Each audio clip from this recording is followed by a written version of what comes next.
Vasudeva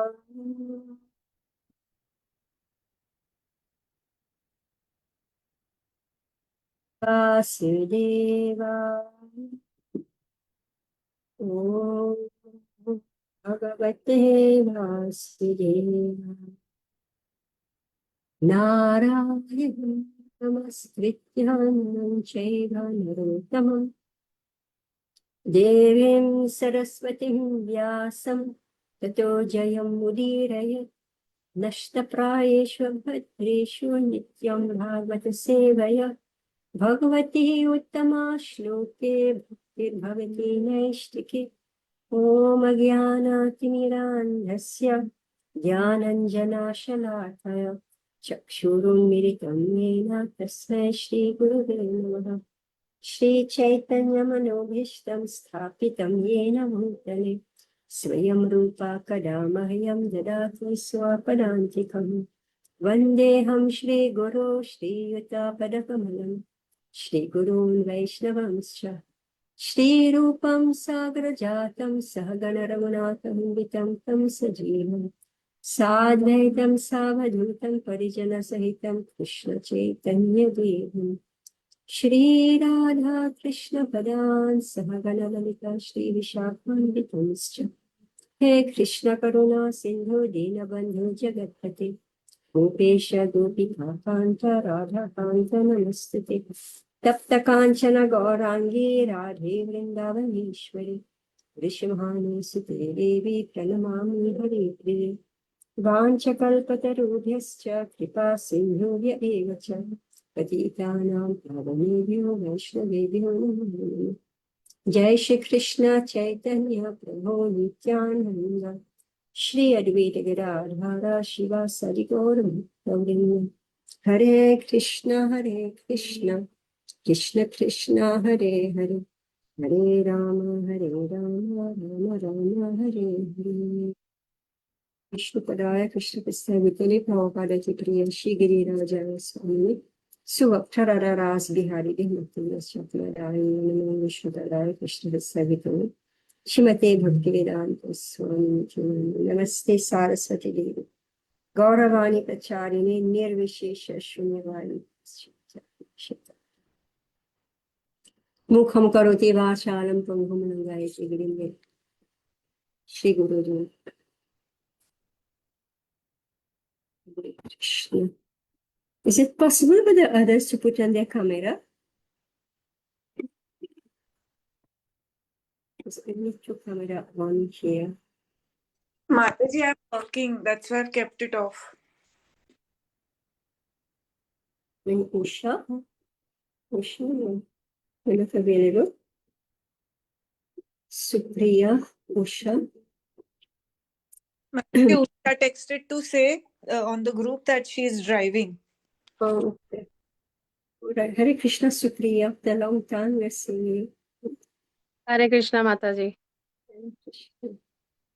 All right. So we are reading Srimad Bhagavatam, Canto 1, Chapter 2, and Text 8. You have your book, Supriya?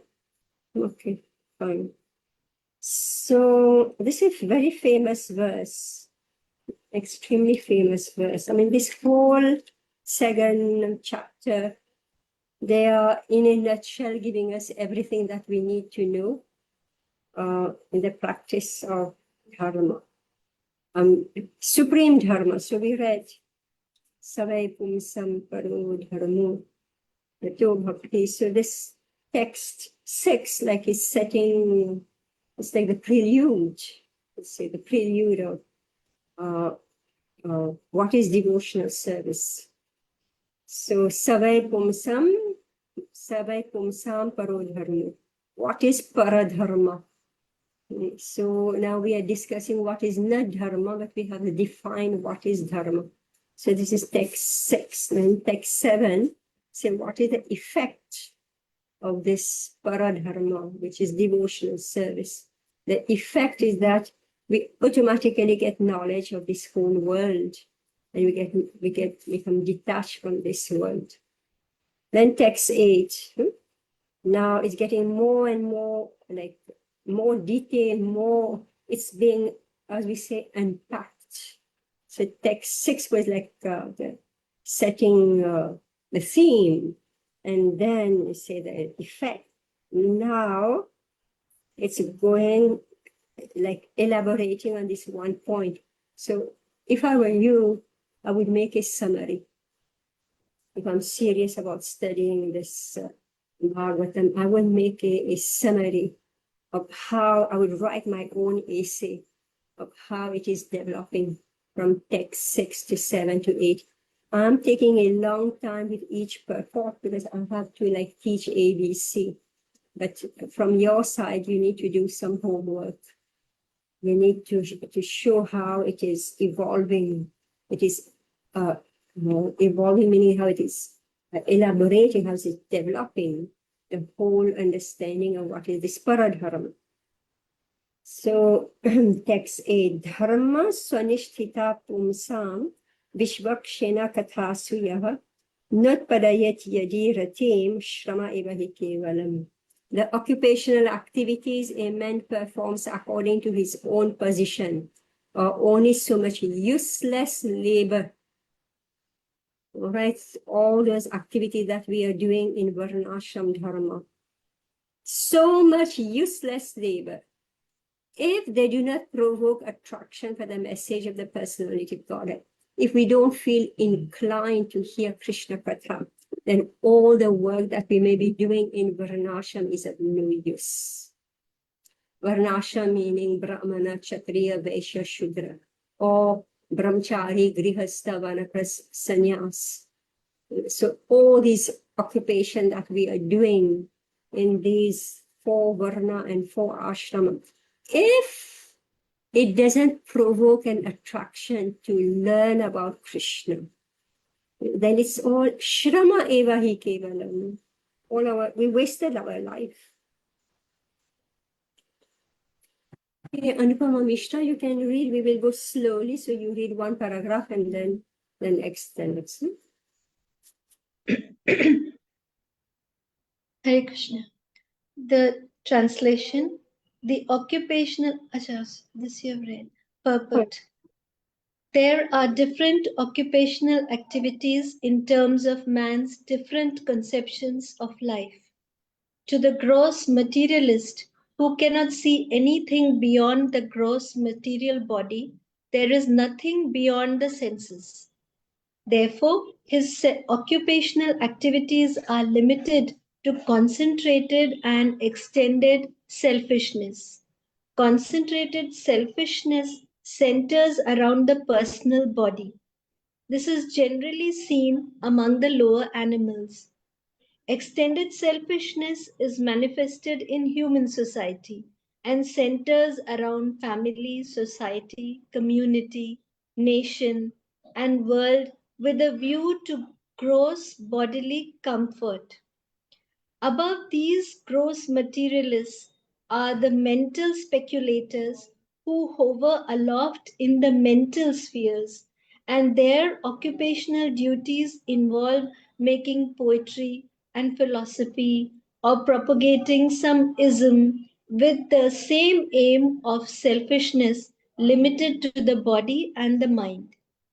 But above the body and mind is the dormant spirit soul, whose absence from the body makes the whole range of bodily and mental selfishness complete, null, and void. But less intelligent people have no information of the needs of the spirit soul. So here, Prabhupada is enumerating the different type of conception of life. So the first level is animal life. Human beings who are just like animals. They're totally and absolutely selfish.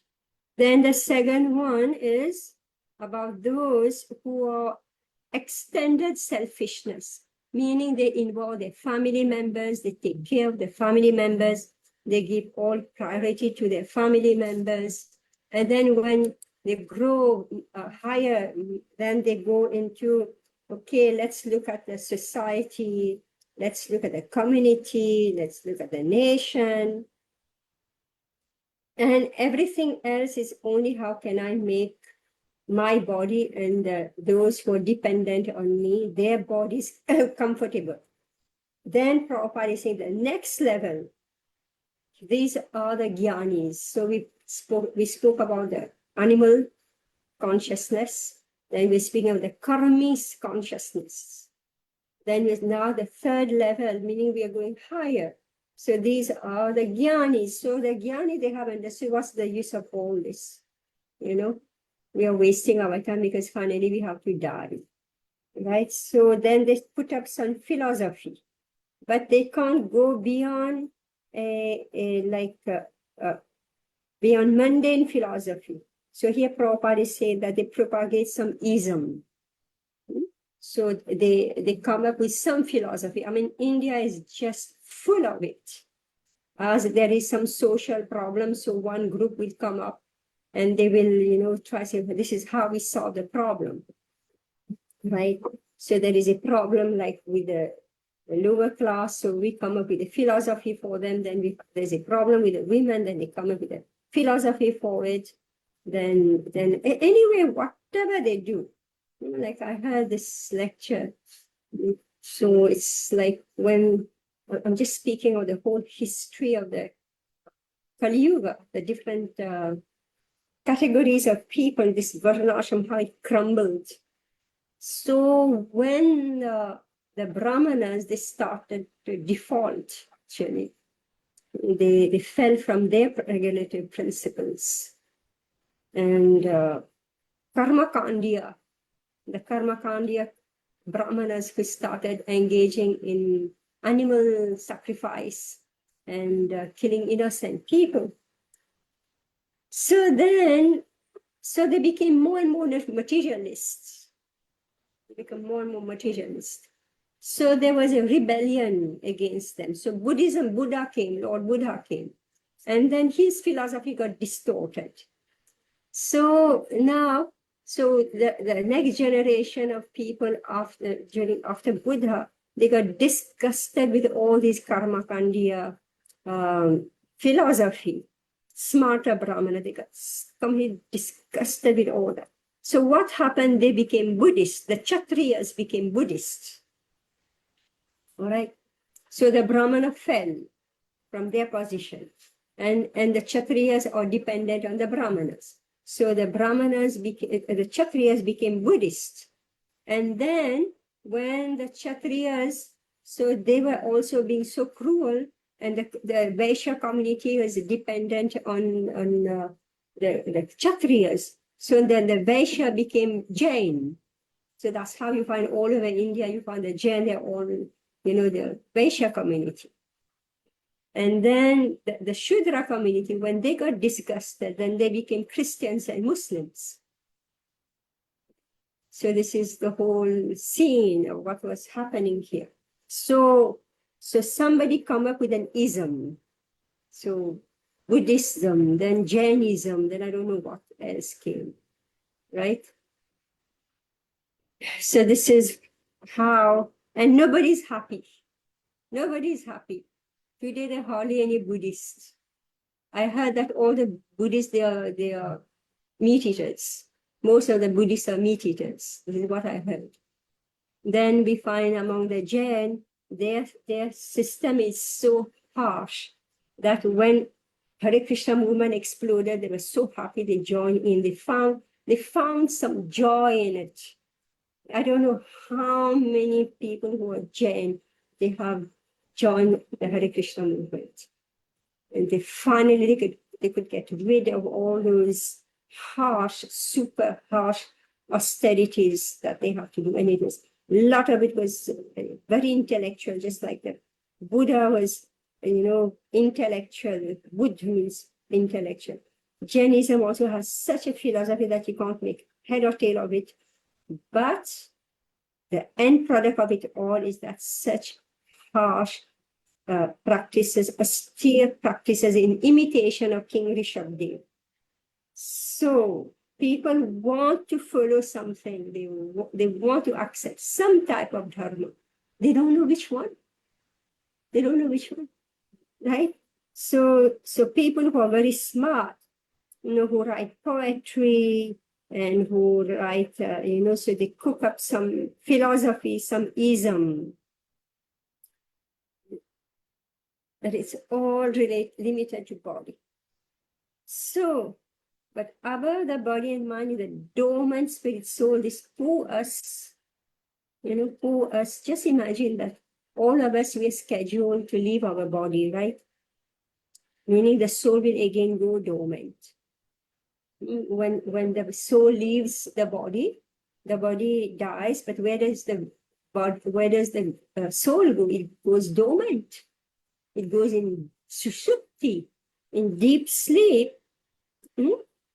And then it's, we don't know what's its next destination, but above the body and mind, the dormant spirit soul, whose absent from the body makes the whole range of bodily and mental selfishness completely null and void. Meaning that even just watch our own lives. If we are above 40, do you care about what you were doing when you were 10 years old?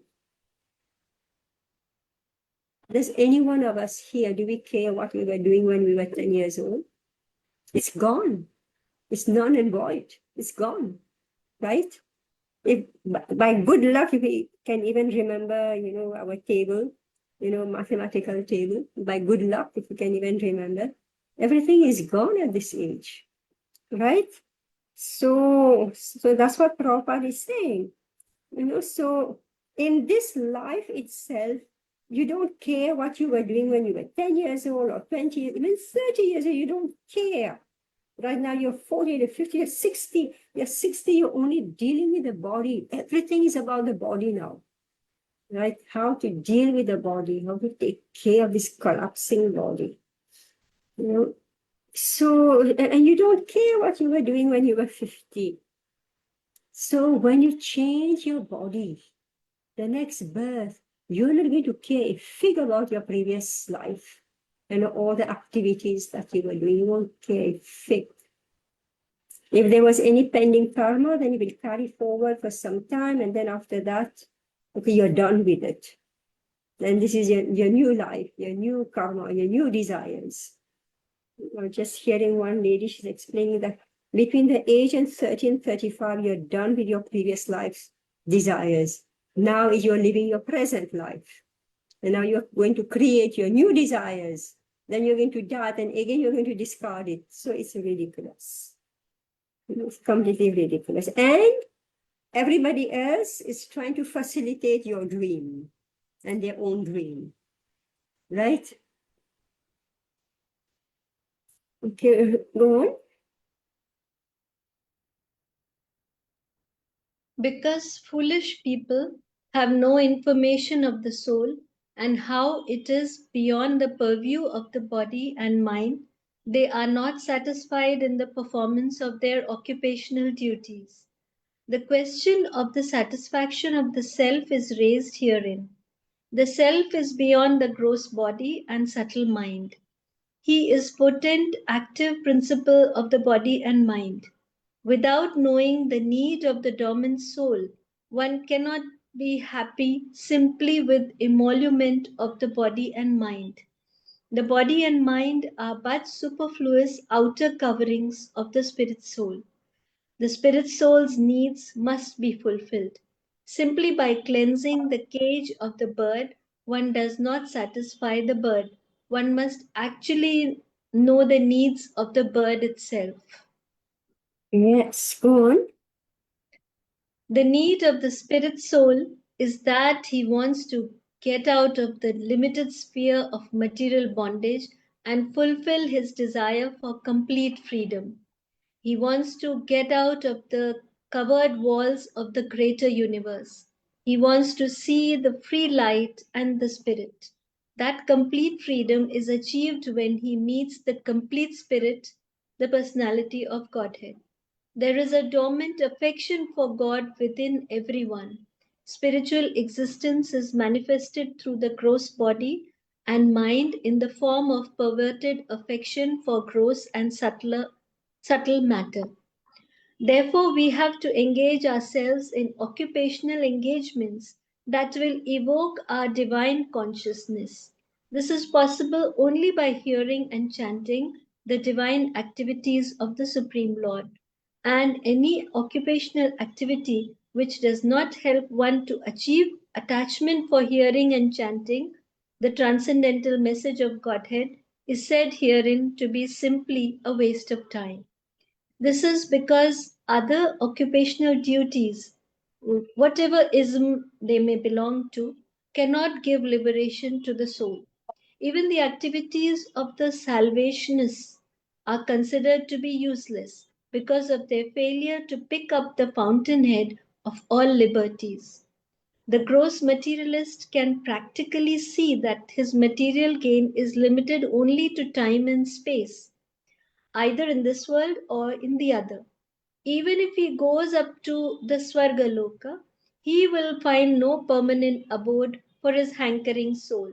The hankering soul must be satisfied by the perfect scientific process of perfect devotional service.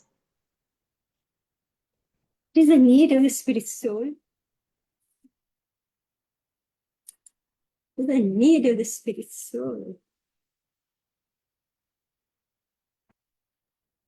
To get out of the limited sphere of material bondage and We want to crack open, this body we are bound in this body, and if we are suffering in this body, then it's just not pleasant, right? And you're thinking, what am I doing in this body? So we want to come out completely. So how to achieve that freedom is only Prabhupada is explaining. Only when we meet the complete spirit, the person of Godhead. And the method to awaken our connection with the Supreme Person of Godhead is by hearing and chanting of the divine activities of the Supreme Lord. So from today onward, see, we are reading a lot of philosophy. But simultaneously, now from last class also, I'm just pushing you to do many things. You need to know Bhagavad Gita properly. You need to know Prabhupada Lilamrita properly. You need to know science of self-realization properly. All right? These books are essential, so that you are able to understand this Bhagavatam. And we should hear Krishna Katha. We should know Krishna. So Prabhupada has this Krishna book. So we should read Krishna book. We should know Krishna. It's a lot about philosophy, who we are, what is this material world, who is the Supreme Person Godhead, why we should worship him, etc., etc. But we want to have it to be introduced in a personal way to Krishna. So how to evoke our attachment, attraction for Krishna? Here again, I'm repeating. This is possible only by hearing and chanting the divine activities of the Supreme Lord. And any occupational activity which does not help one to achieve attachment for hearing and chanting the transcendental message of Godhead is said to be simply a waste of time. And so we should have our checklist. That what am I doing that doesn't allow me to develop an attraction to hear and speak about Krishna. So these activities, so why is it that we are not satisfied? This is because other occupational duties, whatever ism they belong to, cannot give liberation to the soul. Why is it that all the other activities do not give us happiness? Because they do not liberate the soul from the bondage of birth and death. Even the activities of the salvationists are considered to be useless. Who are the salvationists? Like we spoke of Buddhism, Jainism, this one, that one. What is the salvationist? What is this?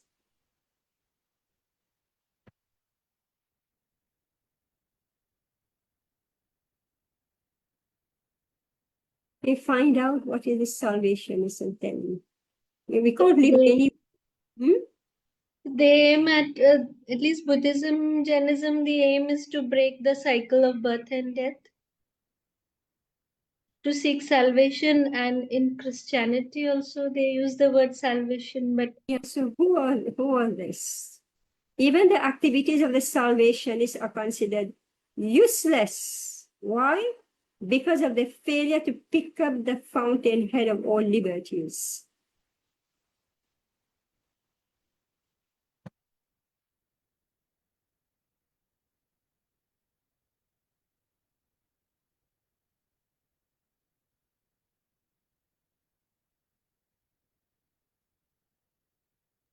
They'll be the impersonalists, no? Find out. I'm giving you 1 minute. Find out from your phone. What is this salvationist? There should be no word that we don't understand in Bhagavatam. It's purport. Should know each and everything that it's talking about. The salvationists. Yeah, they're Christians. So what are these salvationists?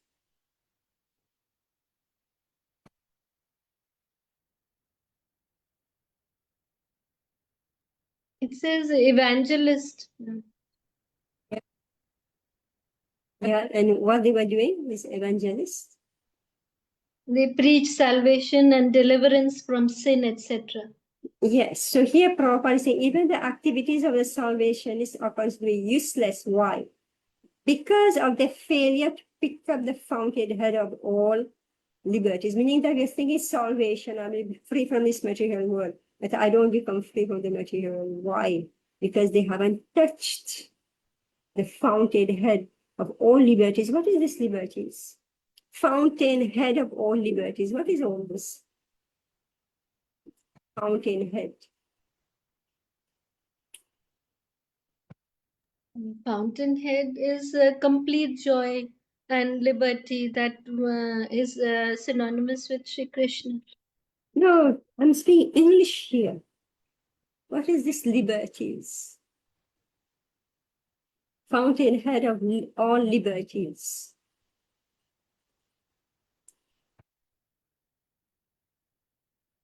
It's a fountainhead. You know, tomorrow when you have to teach this Bhagavatam to somebody, children, new people, you should be able to know each and every term that Prabhupada is using, right?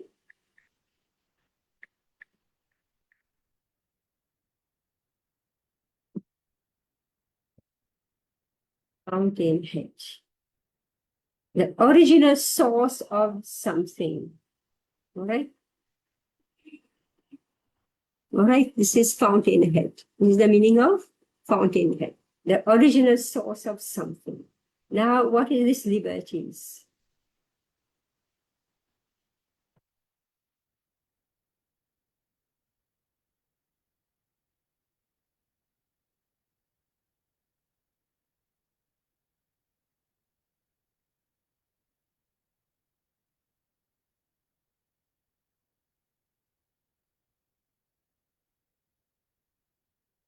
Yeah. What is this liberties?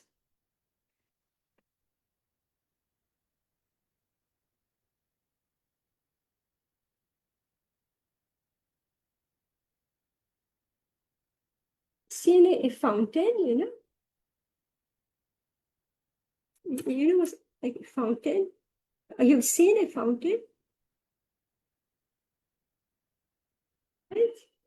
Previously, I don't know whether it still exists. Even villages, they exist, this fountain. Everybody used to collect water from the fountain, right? And even they do now, the water just springs up, right? Fountains. So here, Prabhupada is saying, even the salvation, even the activities of the salvationists are considered to be useless because of the failure to pick up the fountainhead of all liberties. That meaning who gives liberation, right? All types of liberation. So the fountainhead of all types of liberation. So the Salvationists who are proclaiming that they will free their followers from their suffering, they actually cannot do it because of their failure to pick up the fountainhead of all liberties, that is Krishna. So the gross materialist can practically see from his material that his material gain is limited only to time and space. So the gross material know that whatever I accumulate, anytime it can go. Whatever I work very hard and then it disappears. So even if he goes to Swargalok, he's not happy. Unfortunately, he has to fall down again. I think we had spoken about this previously.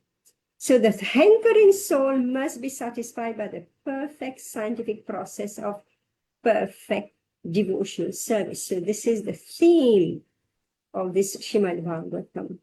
Okay, we'll do next verse. Dharmasya pavargasya narthorthayopakalpate narthasya dharmeka dharmekantasya kamolabhaya hi smritaha. Supriya, you want to read? Text 9. All occupational engagements are certainly meant for ultimate liberation. They should never be performed for material gain. Furthermore, according to sages, one who is engaged in the ultimate occupational service should never use material gain to cultivate sense gratification. So this is super, super important. So, okay, read the purport. We have already discussed that pure devotional service to the Lord is automatically followed by perfect knowledge and detachment from material existence. But there are others who consider that all kind of different occupational engagements, including those of religion, are meant for material gain. The general tendency of any ordinary man in any part of the world is to gain some material profit in exchange for religious or any other occupational service. Even in the Vedic literature, for all sorts of religious performances, an allurement of material gain is offered, and most people are attracted by such allurements or blessings of religiosity. Why are such so-called men in religion allowed material gain? Because material gain can enable one to fulfill desires, which in turn satisfies sense gratification. This cycle of occupational engagements includes so-called religiosity followed by material gain, and material gain followed by fulfillment of desires. Sense gratification is the general way for all sorts of fully occupied men.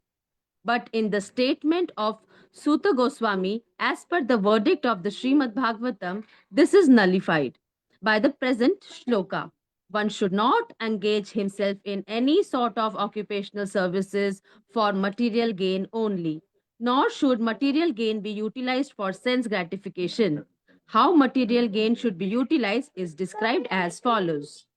Yeah, so here we are. So please, all of us remember this. Don't go to the temple and ask for material benediction. The general population, this is what they do. They go to the temple as if they're going to the shopping mall, right?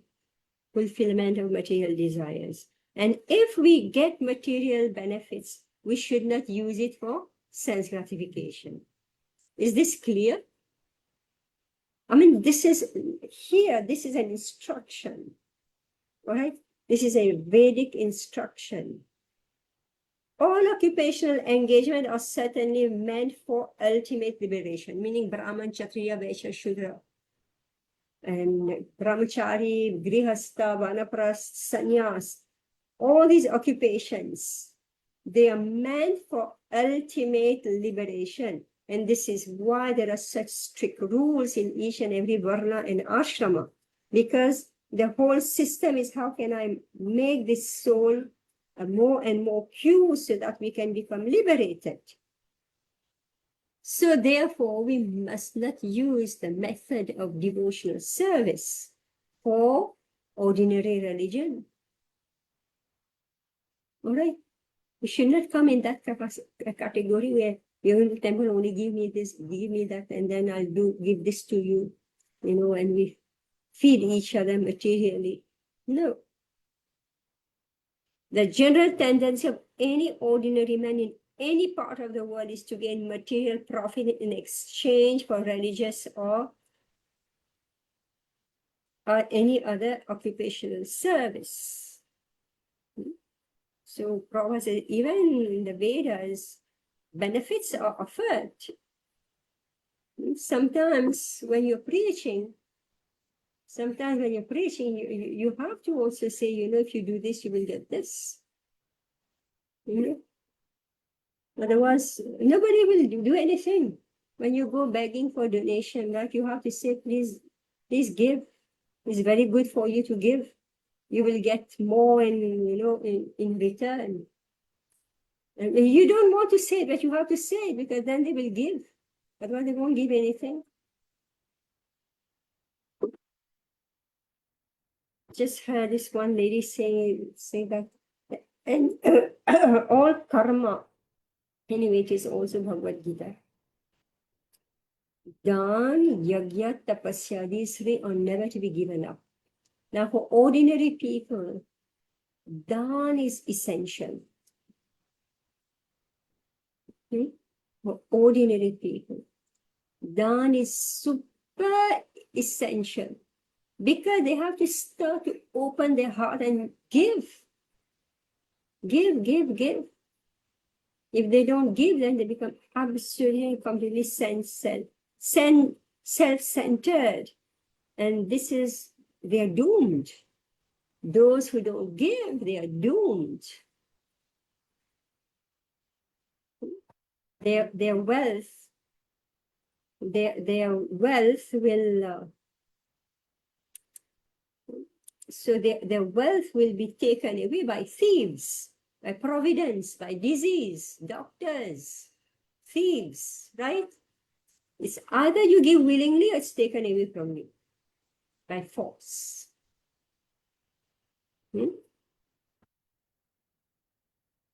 So here, this cycle of occupational engagement includes so-called religiosity, followed by material gain, and material gain followed by fulfillment of desire. So we should not go to temples and say, fulfill this, because anyway, the desire gets fulfilled. How many women told me they went and prayed, give me this husband, and once they are married, they say, why did I marry him? The desire got fulfilled. You did so many things they did. Vrat, this tapasya, that tapasya, they did. And then they got married and say, why did I marry him? Text 10.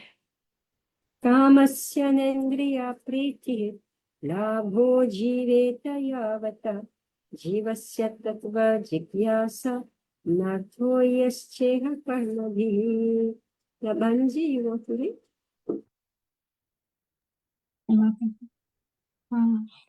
Translation.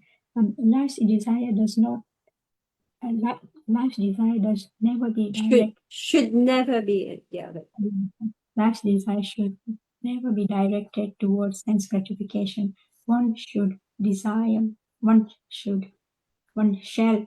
only a healthy life or self-preservation, since a human being is meant for inquiring about the absolute truth. Nothing else should be the goal of one's works. Purport. The completely rewarded material salvation is wrongly directed towards the fulfillment of desire in sense gratification. In such civilization, in such self-realization in all spheres of life. The ultimate end is sense gratification. In politics, social service, altruism, philosophy, and ultimately in religion or even in salvation. The very same tint of sense gratification is ever increasingly prominent. In the political field, the leaders of the men fight with one another to fulfill their personal sense gratification. The voters adore the so-called leaders only when they promise sense gratification. As soon as the voters are dissatisfied in their own sense satisfaction, they detour the leaders. The leaders must always disappoint the voters by not satisfying their senses. The same is applicable in all other fields. No one is serious about the problems of life. Even those who are on the path of salvation desire to become one with the absolute truth and desire to commit spiritual suicide for sense gratification. But the Bhagavatam says that one should not live for sense gratification. One should satisfy the senses only in so much as required for self-preservation and not for sense gratification.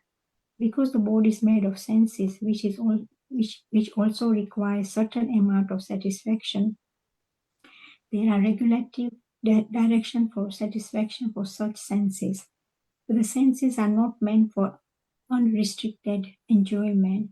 For example, marriage or the combination of a man with a woman is necessary for progeny, but it is not meant for sense enjoyment. In the absence of voluntary restraint, there is propaganda for the family planning. But the foolish men do not know that family planning is automatically executed as soon as there is search after the absolute truth. The seekers of the absolute truth are never allured by unnecessary engagements in sense gratification, because the serious students seeking the absolute truth are always overwhelmed with the work of researching the truth. In every scheme of life, therefore, the ultimate end must be seeking after the absolute truth, and that sort of engagement will make one happy because he will be less engaged in varieties of sense gratification. And what that absolute truth is explained as follows. So now, life's desire should never be directed towards self-gratification. Right? See, we are in the cycle of birth and death. We are carrying forward our unfulfilled desires from last life. We are born with all these desires in us. As it is, we are already locked in this body by our own material desires. And now when we take birth again, we again get in the same chakkar. Again, we do the same thing again and again, meaning that we want self-gratification. So here, this is the instruction given. So, Sutta Goswami is speaking. He was questioned by the sages of Naimisharanya. He's the ultimate good for everyone. So, number one, we should engage in devotional service. And devotional service is based on our, it's based on our, sorry, my computer's not plugged. 1 minute. Which verse we are reading, Mataji? You're on 10. So, if we are to come out from the cycle of birth and death, we must connect with the Supreme Lord. This is the first point. Right? Now we have desires. What do we do with the desires? Here, Sutta Goswami is saying straight, life's desire should never be directed towards sense gratification. If we do this, again, we fall in the chakra of birth and death. But we've got a material body. So what do we do with the material body?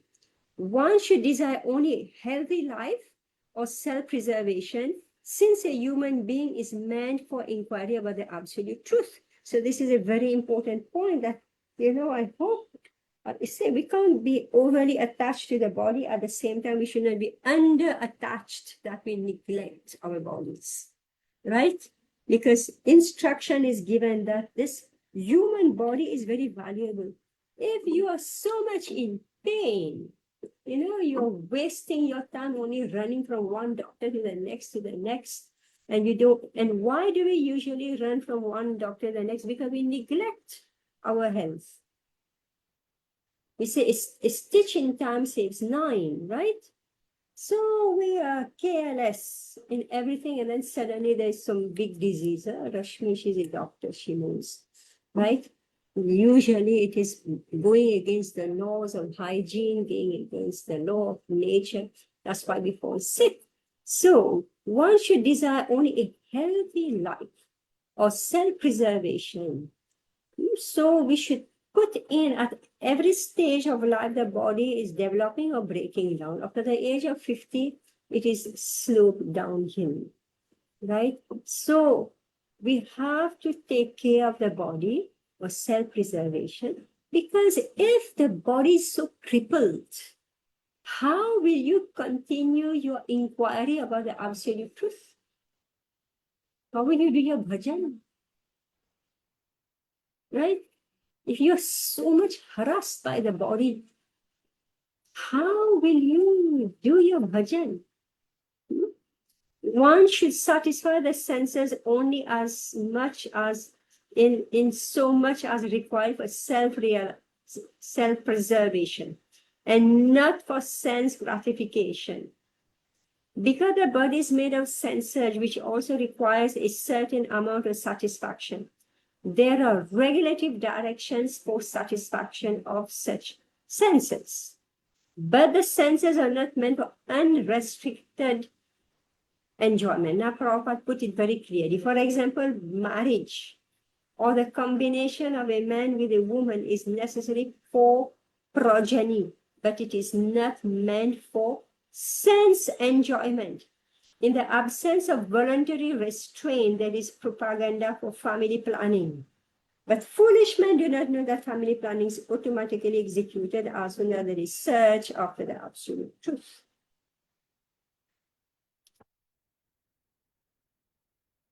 It's not blood. Don't understand all.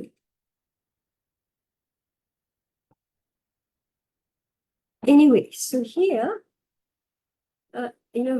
Prabhupada is saying that this marriage, combination of man and woman, it's for progeny. It's not meant for sense enjoyment. Just again, was hearing this woman, she's like, she does all these, she's a teacher in astrology, which means that she's not just doing predictive, etc. She's just educating people in their past life. They are exactly what is described here, how it's carried forward. So somebody just asked her about abortion, about abortion.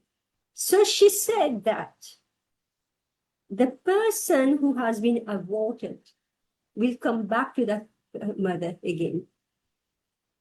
The link of karma is such that if you abort a child, that child still remains as your child. And he or she comes back. And so here Prabhupada is saying that. So marriage, and usually why do people abort a child? Because they're engaging in sense enjoyment, and the child is unwanted. By chance, the child, came, but not by chance, meaning that the parents were not planning it. They didn't want to be parents. They were just enjoying sense gratification. But a child was sent to them. So here Prabhupada is saying that if you don't do voluntary restraint, then what do you have to do? You have to do family planning. What is this family planning? You have to, mess up your womb so that no embryo can be formed. This is what family planning is all about, right? You interfere so that no soul will find residence in the womb.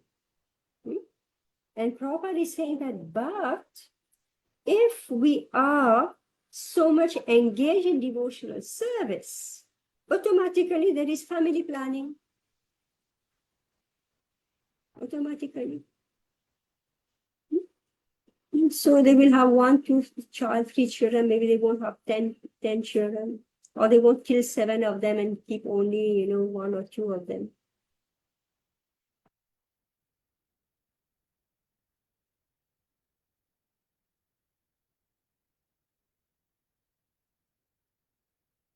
So searchers of truth are overwhelmed.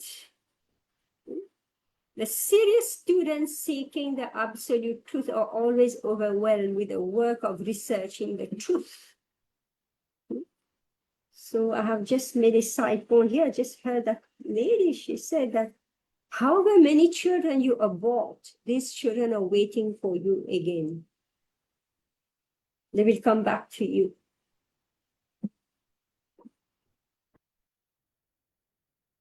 Actually, the relationship is not very pleasant because they're unwanted children, right?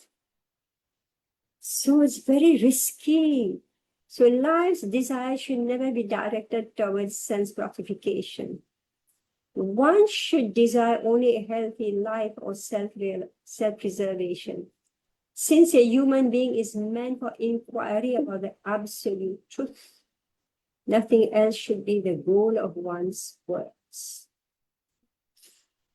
Text 11. Now, this is very technical, this text 11. Very, very technical.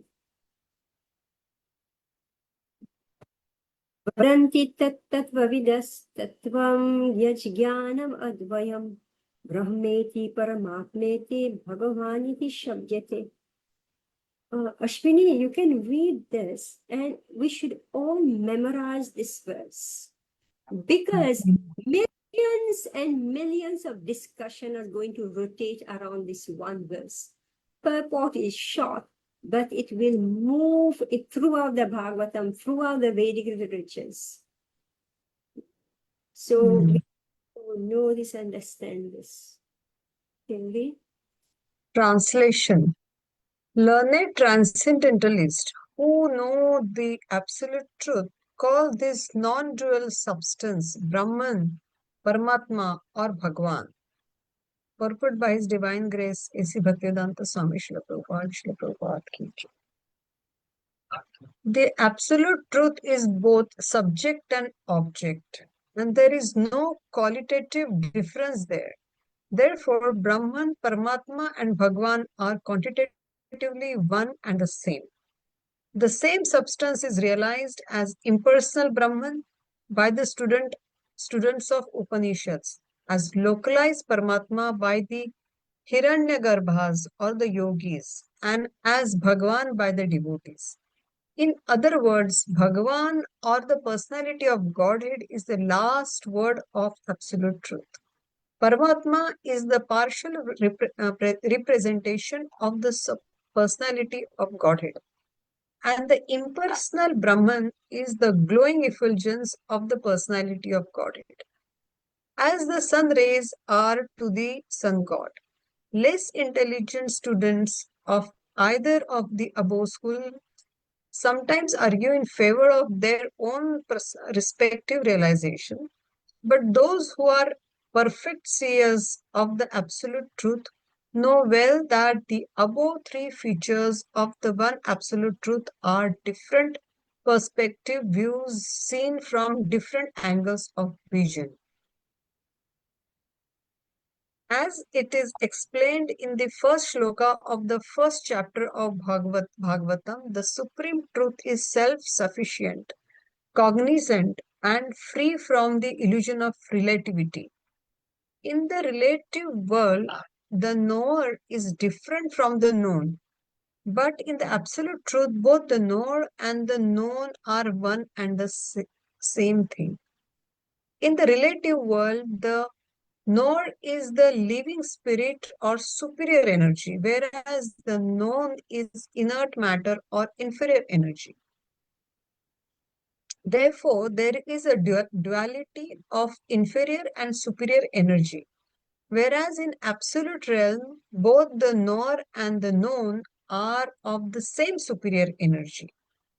There are three kinds of energies of the supreme energetic. There is no difference between the energy and energetic, but there is a difference of quality of energies. The absolute realm and the living entity are of the same superior energy, but the material world is inferior energy. The living being in contact with the inferior energy is illusioned, thinking he belongs to the inferior energy. Therefore, there is the sense of relativity in the material world. In the absolute, there is no such sense of difference between the knower and the known, and therefore everything there is absolute. Oh, See, it's this verse, I need a whiteboard and to write. All right. Let's try and see. So, Vadanti Tattvavitas, the learned scholars. So they say, what do they say? That this absolute truth, because we are searching after the absolute truth. So they have concluded after studying all the Vedic literatures that this absolute truth has three features. Brahman, which is impersonal, Paramatma, which is localized, and Bhagavan. So Brahman, they are attractive to students of Upanishads, Upanishads. right? And the yogis, they are attracted by the Paramatma, and devotees are attracted by Bhagavan. All right, so these are the three categories. So an analogy is given about the sun globe, when the sun rays, the sun globe, and the sun god. So the sun rays, the brilliance of the sun rays, this is impersonalism, Brahman. The sun globe, which is localized, meaning that the sun rays is coming from a sun globe. So this is Paramatma realization. And the sun god, who is residing inside the sun, and whose body actually comprises of the sun, right? This is Bhagavan realization. So the second section is about relative truth and absolute truth. So we have to learn this, that this is going to have come again and again and again. These are all philosophical terms, but we should get it straight in our head. The supreme truth is self-sufficient, cognizant, free from the illusion of relativity. What is this relativity? Difference between myself and my body. In the relative world, the knower is different from the known, meaning the soul, like you know something. But in the absolute truth, both the knower and the known are one and the same, meaning it is spirit. Spirit soul as opposed to spirit encaged in matter. So there are two. So that's how you observe your hand. When you put your hand in front of you, observe your own hand. Your hand is not you. You can observe your hand. So there are two. So this is a relative truth. Like now I can say I'm an old lady, I'm old. Or here's a youngster. But that youngster become the old lady one day. Right? It's the same, like you have a child with you, right? Supriya, you have a child. You won't see that child become an old lady.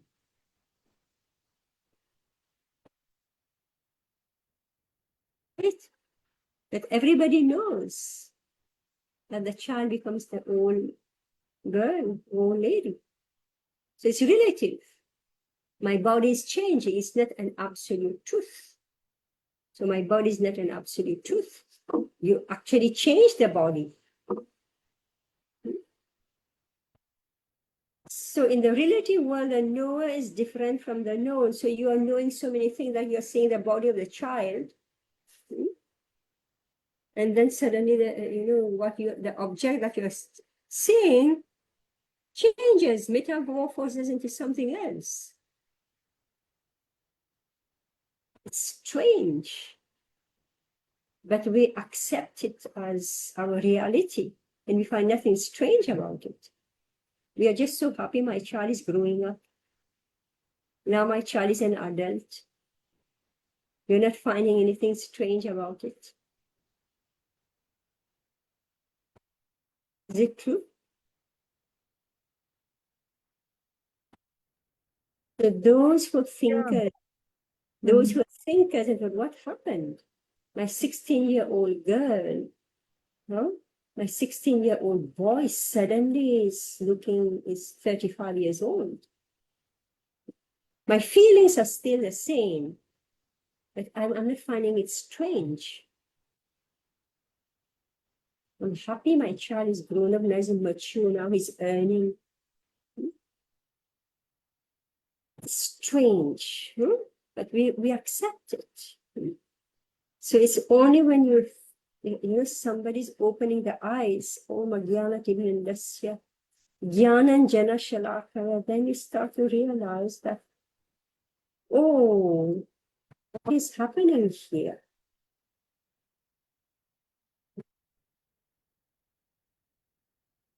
There's duality of inferior and superior energies. Whereas in the absolute real, both the knower and the known are the same superior energy. Kinds of energies. There is no difference between the energy and energetic, but there is a difference of quality of energies.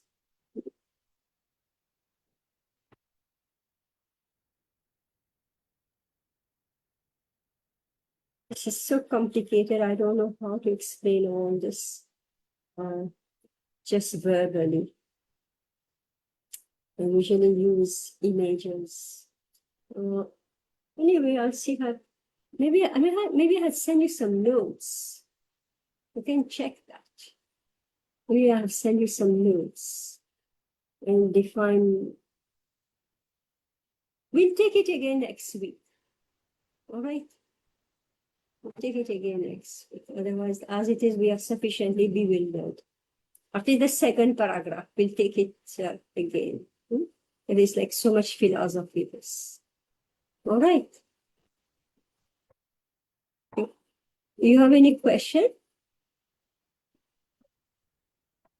Yeah, questions on the second para only. There's so much to understand. So we'll have to take it again next week. Yeah. Because I need half an hour for this. Right?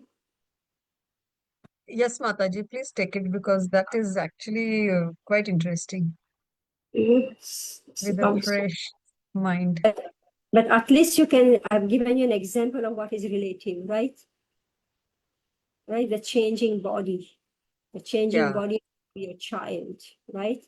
You remain same mother, but the body is changing. You don't find it strange that the body is changing. It should change. That's why we say Krishna is never yogana. When he's 16-year-old, he remains same. He doesn't change. His body doesn't change. Right? Krishna is fixed, never yogana. 16 years old. All right.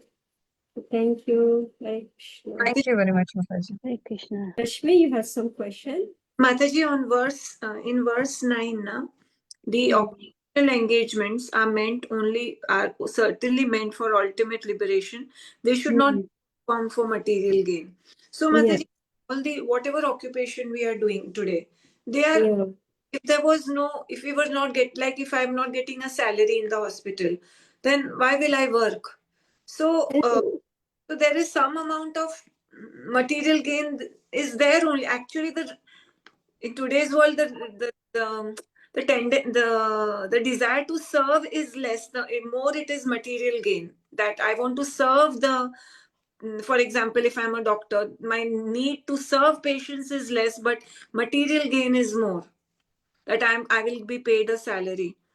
So how should we then? How do we put this verse into practice? Yeah, so we are practicing now, right? And furthermore, according to sages, one who is engaged in the ultimate occupational service should never use material gain to cultivate sense gratifications. This is a straightforward instruction, right?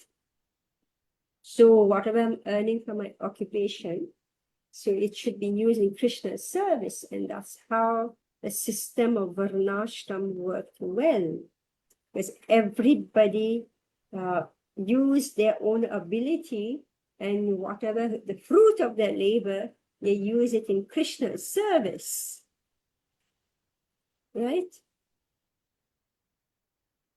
And they don't just use it for sense gratification. As we said earlier, donating is crucial in everybody's life. It is, Krishna says, chapter 18, you can give up everything, but three things you cannot give up: Dan, yagya, and tapasya. Right? So here, occupational engagement meaning that the fruits of your labor should be used in Krishna's service. Right? But Mataji, now in today's world, I was talking to one boy in the temple. This boy is from Vrindavan and he's living here in UK for last 1 year. This young boy, 21, 19, 20-year-old boy.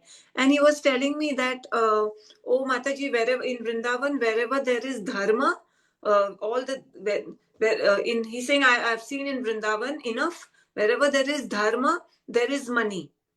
So I asked him to elaborate. So he says people are giving money.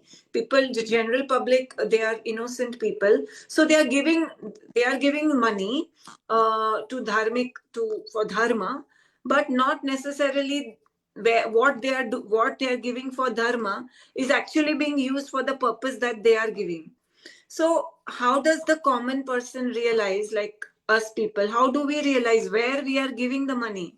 So he is telling me he has seen this in Vrindavan. Everybody is giving money for all sorts of dharmic activities in different institutions in Vrindavan. Duty is to give, right? Yeah, but Mataji, we can't just blindly give. Well, you choose where to give.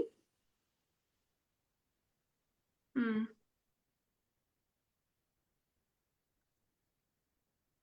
Just choose where you want to give.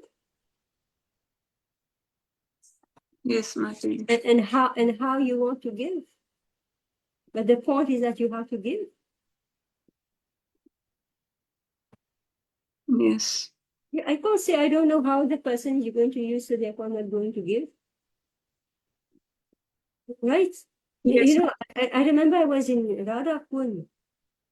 It was Radhakund, yeah. So this one man, he was a beggar, he came, and I was completely like taken aback because I was in Radhakund.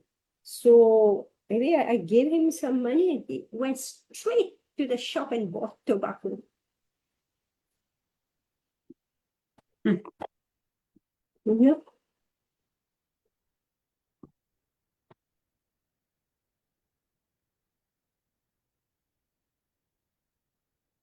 But it didn't mean that I shouldn't put money in the hundi, right? In Radhakund. It doesn't mean that I shouldn't, do sadhu bhojan, right? It doesn't mean that I shouldn't sponsor the temples so that they can survive. Why all the temples are crumbling? Because they have no money.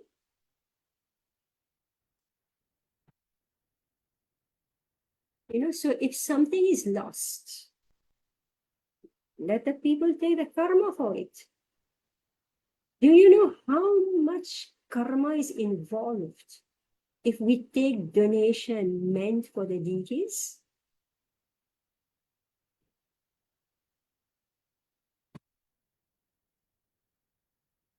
I mean, the way the laws of karma, here the instruction is given. One should not, life's desire should never be directed towards sense gratification.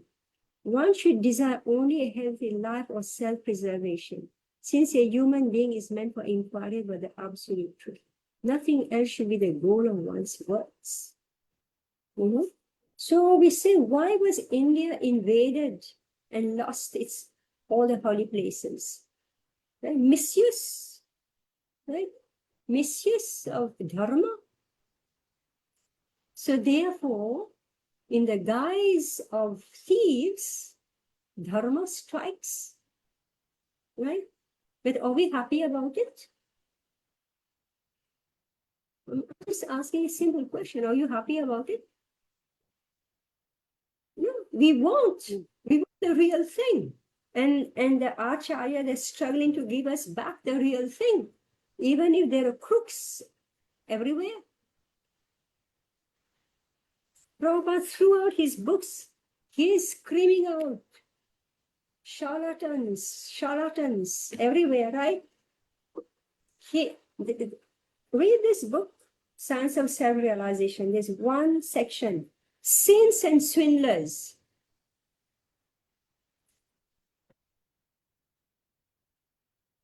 So Kali Yuga is so contaminated that your donation can go to a swindler instead of to a saint. But does it mean that you are going to stop giving?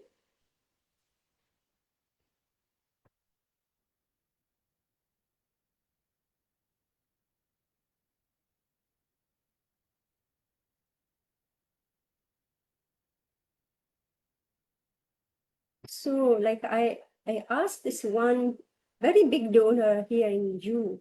I asked him, why do you give? Why do you give? He said, because I saw that is being utilized. It's being utilized to propagate the movement. So if something has got lost, which is inevitable, right? Which is inevitable because you don't know who's who. If something is lost, however much is lost has become a burden on the person who has stolen. Each and everybody's karma he has to take or she has to take.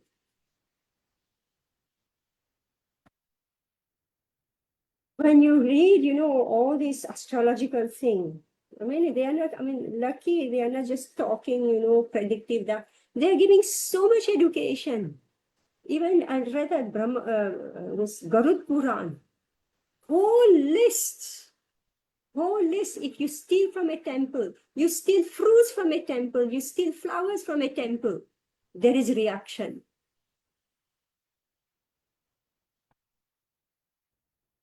You pass water in a sacred pond in a temple, there is reaction.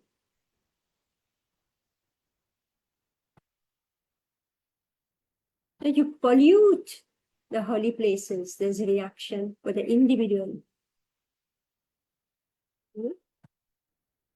So a child will just say this, right? This is what he sees, but we see more than what a 19-year-old kid sees.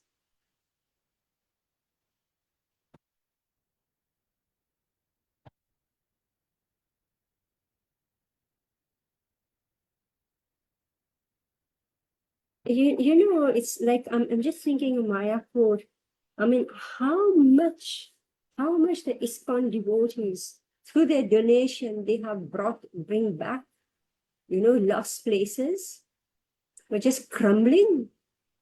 Jayapataka Maharaj, Bhakti Charu Swami, and I guess now Bhakti Purushottam Maharaj, how much they're preserving.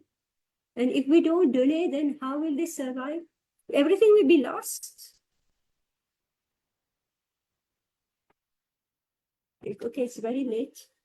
It's very late. Hare Krishna. Thank you, Mataji. All right. All right.